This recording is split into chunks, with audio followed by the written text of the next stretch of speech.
ప్రియ శ్రోతలు, ఈరోజు మన వాక్య పాఠం 1 యోహాను 5వ అధ్యాయం 1 నుండి 3వ వచనం వరకు.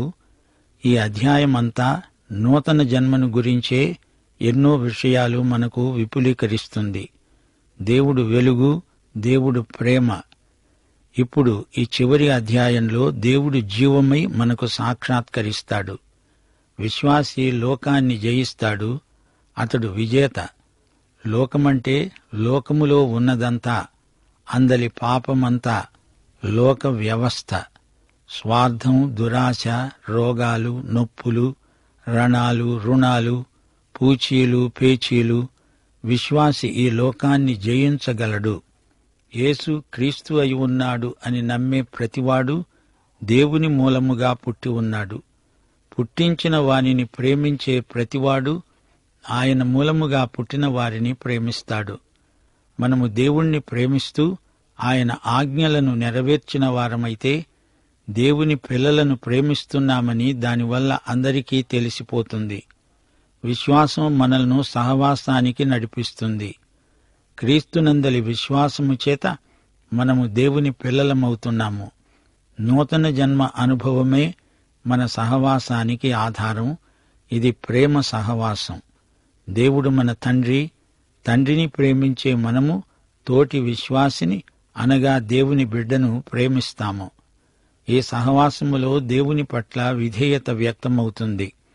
దేవుణ్ణి, ఆయన బిడ్డలైన విశ్వాసులందరినీ ప్రేమించే మనము ఆయన ఆజ్ఞలను గైకొని వాటిని పాటిస్తాము.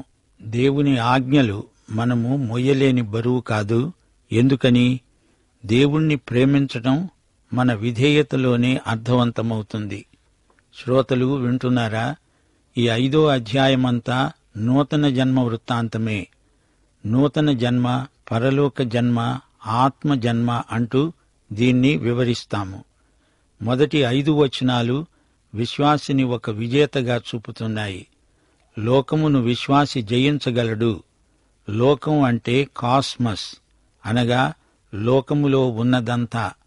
లోక వ్యవస్థ, స్వార్థం, దురాశ, దుఃఖం, రోగాలు, నొప్పులు, ఇదంతా కలిసి లోకం. లోకములో అనేక సమస్యలు పర్యాప్తమై ఉన్నాయి. దీనిమీద విశ్వాసికి విజయం వాగ్దానం చేయబడింది. నూతన జన్మ పొందిన విశ్వాసి జయిస్తాడు. జయజీవితం జీవిస్తాడు. అది అసాధ్యమేమీ కాదు అని ఈ పాఠంలో మనం నేర్చుకుంటాము. యేసే క్రీస్తు అయి ఉన్నాడని నమ్మే ప్రతివాడు దేవుని మూలంగా పుట్టి ఉన్నాడు. పుట్టించిన వాణ్ణి ప్రేమించే ప్రతివాడు ఆయన మూలముగా పుట్టిన వాణ్ణి ప్రేమిస్తాడు. మనము దేవుణ్ణి ప్రేమిస్తూ ఆయన ఆజ్ఞలను నెరవేర్చేవారమైతే దేవుని పిల్లలను ప్రేమిస్తున్నామని దానివల్లనే ఎరుగుదుము. మనం ఆయన ఆజ్ఞలను గైకొనడమే దేవుణ్ణి ప్రేమించడం. ఆయన ఆజ్ఞలు భారమైనవి కావు.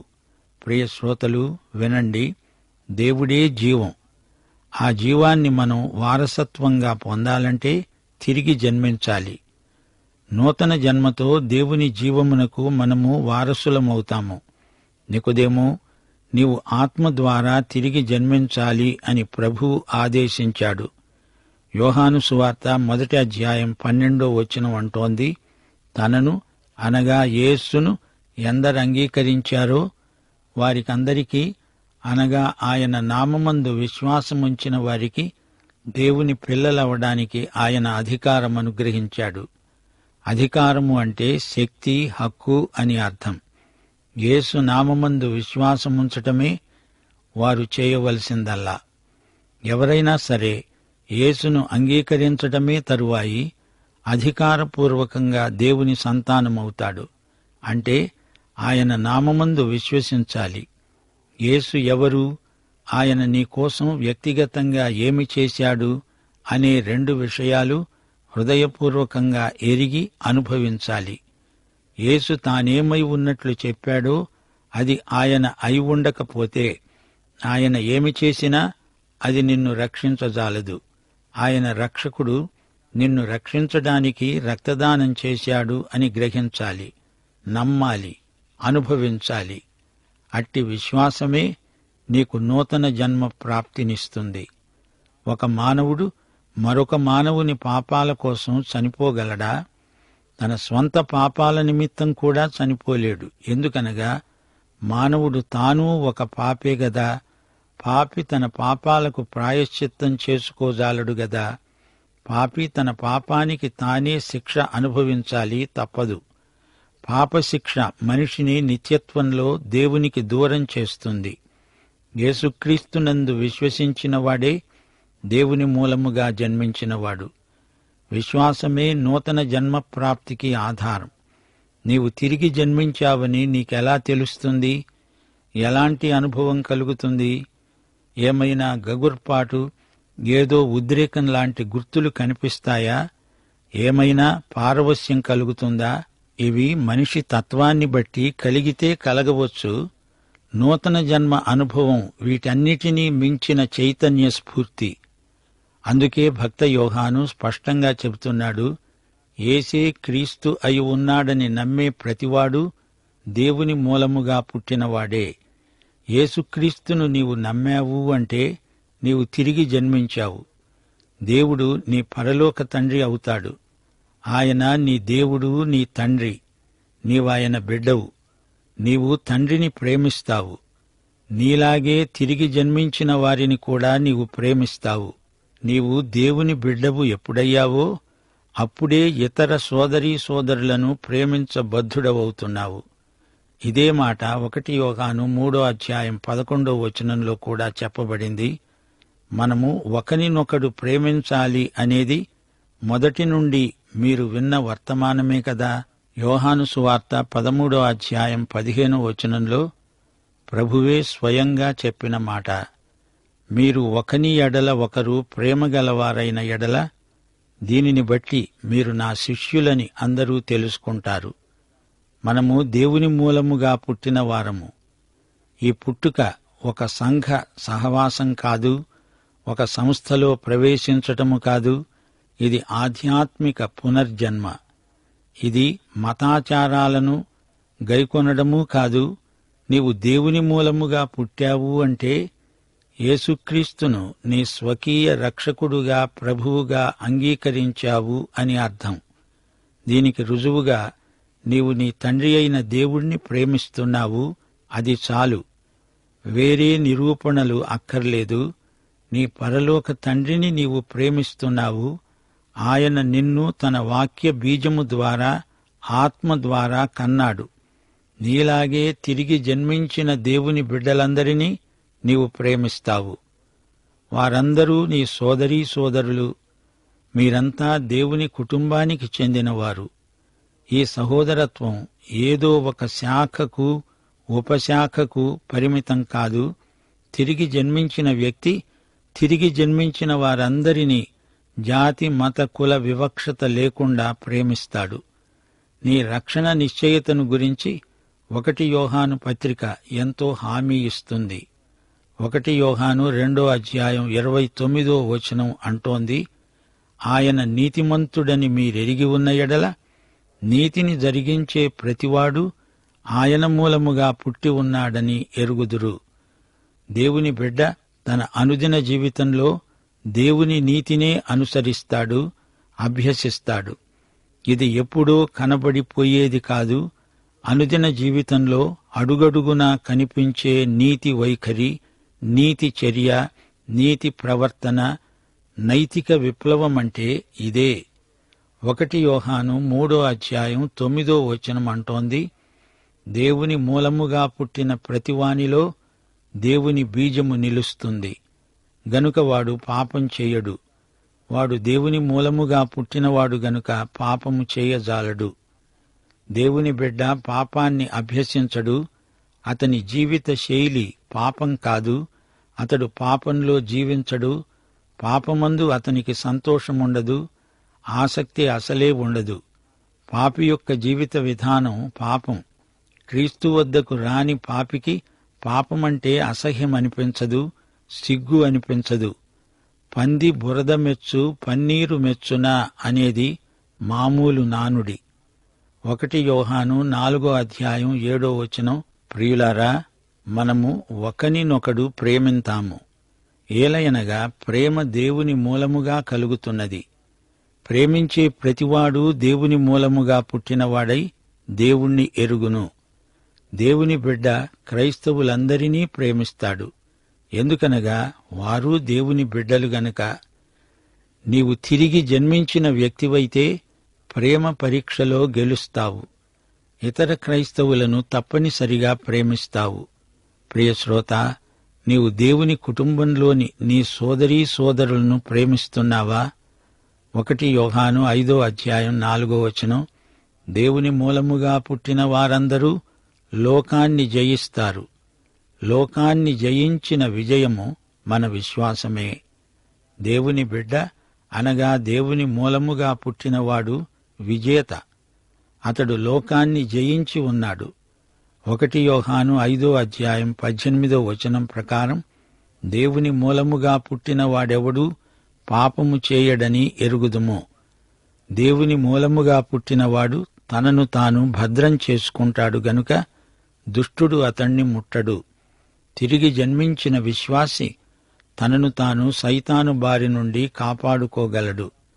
దేవుని మూలముగా పుట్టిన వ్యక్తి లక్షణాలు ఎలాంటివో ఈ అధ్యాయంలో తేటగా చూపబడ్డాయి. దేవుని కుమారత్వమంటే ఏమిటో రుజువు పరిచేది మన విశ్వాస జీవితమే. విధేయత, ప్రేమ, సత్యం అనే త్రిగుణాలు అందులో ఉన్నాయి. దేవుని బిడ్డలు ప్రేమికులు, విధేయులు, సత్యవంతులు, నీతిమంతులు, పరిశుద్ధులు, ఆధ్యాత్మికంగా ఆకర్షణీయమైన వ్యక్తిత్వము గలవారు. మనము దేవుణ్ణి ప్రేమిస్తూ ఆయన ఆజ్ఞలను నెరవేర్చేవారమైతే దేవుని పిల్లలను ప్రేమిస్తున్నామని దానివల్లనే ఎరుగుదుము. శ్రోతలు వింటున్నారా? ఆయన ఆజ్ఞలను నెరవేర్చేవారము అని యోహాను అంటున్నాడంటే ఇందులో అతని ఉద్దేశ్యమేమిటి? ఇక్కడ పాత నిబంధన ధర్మశాస్త్రమందలి ఆజ్ఞలను యోహాను ప్రస్తావించటం లేదు. యేసు ప్రభువు ఈ లోకములో ఉండగా ఆయన స్వయంగా ఇచ్చిన ప్రత్యేక ఆజ్ఞలను యోహాను ఇక్కడ ప్రకటిస్తున్నాడు. 1 తెస్సలోని పత్రిక 5 22 ఆజ్ఞలున్నాయి. ఆనందించండి, ఎడతెగక ప్రార్థించండి, ఆత్మను ఆర్పకండి, ఒకరినొకరు ఆదరించుకోండి, క్షేమాభివృద్ధి కలుగచేయండి, నాయకులను మన్నన చేయండి, వారిని ప్రేమించి ఘనపరచండి, ఒకరితో ఒకరు సమాధానంగా ఉండండి, అక్రమకారులకు బుద్ధి చెప్పండి, బలహీనులను ధైర్యపరిచి వారికి చేయూతనివ్వండి, అందరి ఎడల దీర్ఘశాంతం కలిగి ఉండండి, కీడుకు ప్రతి కీడు జరగకుండా చూసుకోండి, ఎల్లప్పుడూ మేలైన దానినే అనుసరించి నడుచుకోండి, ఎల్లప్పుడూ సంతోషించండి, కృతజ్ఞతాస్తుతులు సమర్పించండి, ఆత్మను ఆర్పకండి, ప్రవచనాలను నిర్లక్ష్యం చేయకండి, సమస్తమును పరీక్షించి మేలైన దానిని చేపట్టండి. ప్రతి విధమైన కీడుకే కాదు, కీడుగా కనపడే దానికి దూరంగా ఉండండి. ఇవన్నీ యేసు ఆజ్ఞలే.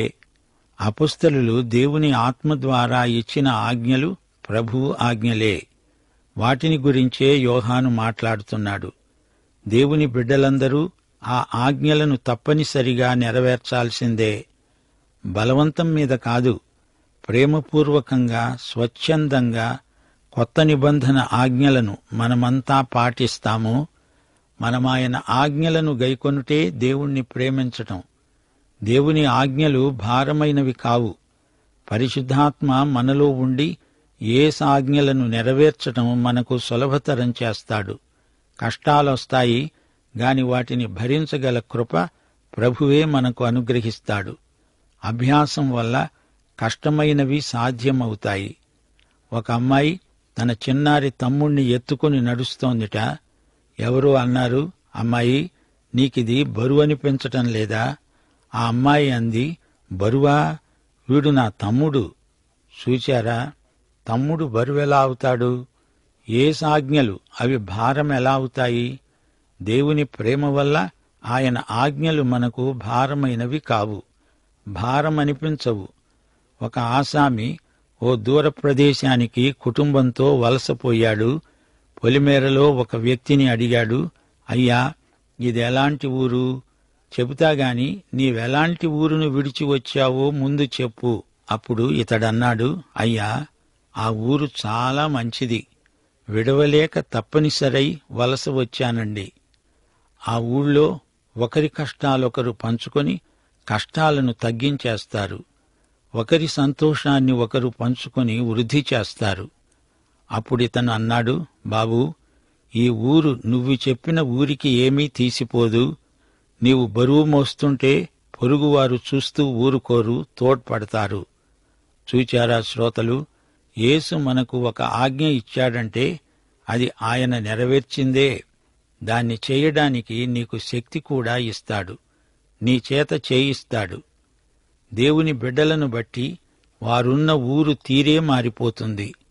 అదే మాట యోహాను సువార్త 13వ అధ్యాయం 35వ వచనంలో యేసు ప్రభు తన ప్రియ శిష్యులతో అన్నాడు, మీరు ఒకరినొకరు ప్రేమించాలని మీకు కొత్త ఆజ్ఞ ఇస్తున్నాను. నేను మిమ్మును ప్రేమించినట్లే మీరు ఒకరినొకరు ప్రేమించాలి. ఇది యేసాజ్ఞ. నీవు యేసును ప్రేమిస్తున్నావా? నీ పరలోక తండ్రి అయిన దేవుణ్ణి ప్రేమిస్తున్నావా? అలాగైతే నీవు ఇతర విశ్వాసులను ప్రేమిస్తావు. ఆయన ఆజ్ఞలను ఆయన సాయంతోనే సునాయాసంగా నెరవేరుస్తావు. మత్తయి సువార్త 11వ అధ్యాయం 30వ వచనంలో ప్రభువు ఎప్పుడో చెప్పాడు, నా కాడి సులువు, నా భారం తేలిక. యేసు ప్రేమ దీనిని సార్థకం చేస్తుంది. యేసు ప్రేమ ఎంత కఠినమైన పనికైనా మనలను బలపరుస్తుంది, బలవంతం చేస్తుంది. ఏకాగ్రతతో చిత్తశుద్ధితో వెతుకు, నశించిన దానిని యేసు చేతికి తెచ్చి అప్పగించు. ఆయన రక్షిస్తాడు, బ్రతికిస్తాడు, సంరక్షిస్తాడు. ప్రియ విశ్వాసీ, నీవు దేవుని మూలంగా జన్మించిన బిడ్డవైతే నీవు జన్మించింది ప్రేమించడానికే. నీకు జీవమిచ్చిన తండ్రిని, తన రక్తాన్నే నీకోసమై కొలపోసిన దేవుని కుమారుణ్ణి నీవు ప్రేమిస్తావు. అంతేకాదు, నీవు దేవుని బిడ్డలందరినీ ప్రేమిస్తావు. ఎందుకంటే మనమందరము ఒకే కుటుంబానికి చెంది ఉన్నాము. ప్రియ శ్రోతలు, వింటున్నారా? ఈ పాఠం దేవుని కుటుంబ ప్రేమను గురించి. నూతన జన్మ ద్వారా దేవుని కుటుంబంలోకి పుట్టాము. దైవ ప్రేమకు ఫలితమే మానవ ప్రేమ. కుటుంబ ప్రేమలు ఎంతో బలమైనవని మనకు తెలుసు. తండ్రికి అతని బిడ్డలకు మధ్య పరస్పర ప్రేమ సహజమే. తండ్రిని ప్రేమించేవాడు ఆ తండ్రి యొక్క ఇతర పిల్లలను కూడా ప్రేమిస్తాడు గదా. ఇదే ప్రేమ దేవుని కుటుంబంలో ప్రవర్తిల్లుతుంది. మార్కు సువార్త 3వ అధ్యాయం 35వ వచనంలో ప్రభు ఏమన్నాడు? యేసు తన చుట్టూ కూర్చున్న వారిని కలయచూచి, ఇదిగో నా తల్లి, నా సహోదరులు, దేవుని చిత్తము చొప్పున జరిగించేవాడే నా సహోదరుడు, నా సహోదరి, తల్లి. మనిషి ప్రేమిస్తాడు, ప్రేమించబడగోరుతాడు. దేవుని మూలముగా పుట్టిన ప్రతి ఒక్కడూ తనలాగే తిరిగి జన్మించిన వారిని ప్రేమించబద్ధుడై ఉన్నాడు. దేవుడు ఏకాంగులను సంసారులనుగా చేసేవాడు. కీర్తనలు 68 వచనం 6. దేవుడు కుటుంబాల దేవుడు. ప్రేమిస్తున్నాము అంటే విధేయులమవుతున్నామని అర్థం. దేవునికి అసాధ్యమైనదేదీ లేదు. అలాగే నమ్ముట నీ వలననైతే నమ్మేవానికి కూడా సమస్తము సాధ్యమే. పాఠం ఇంతటితో సమాప్తం. ప్రభు అయిన యేసుక్రీస్తు వారి కృప, తండ్రి అయిన దేవుని ప్రేమ, పరిశుద్ధాత్మ యొక్క అన్యోన్య సహవాసము మనకందరికీ నిత్యత్వము పర్యంతము తోడై ఉండునుగాక. ఆమేన్.